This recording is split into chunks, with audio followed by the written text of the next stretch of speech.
Okay, so now I'm going to show you really quickly how to view your course as a student if you want to.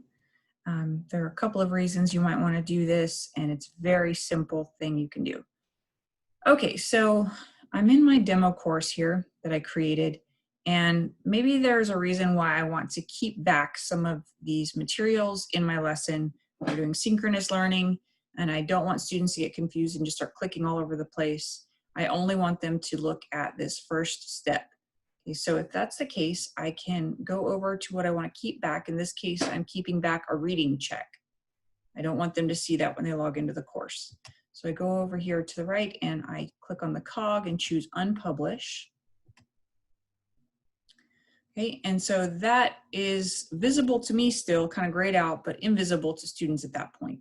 But maybe I want to check and make sure that it looks the way I want it to look. Maybe you have a lot more stuff in here than just 2 items, and for some reason you want to see how it looks to students. If that's the case, you go over here to the course options button under the picture and choose view course as. Now you'll have a whole bunch of students, all of your students in the course listed there, but I only have model student, protecting FERPA. Yeah. So I'm going to click and see how it looks to model students. And it looks like this. So they see day 1 instructions, but they don't see the quiz yet. When I'm finished viewing it as a student, at the top here, I can go back to the course the way I was seeing it as the instructor. And now, say I'm ready to tell them, surprise, you're going to have a reading check over what we did today. Publish.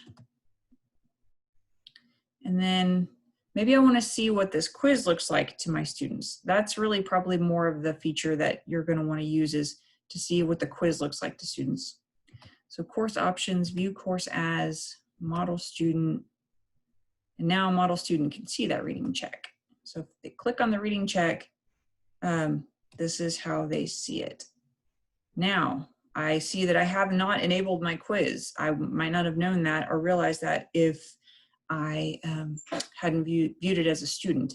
So I'd have to go back into my test and change some settings. That's information for another time, but it would give me the heads up that the students couldn't actually take the quiz just yet.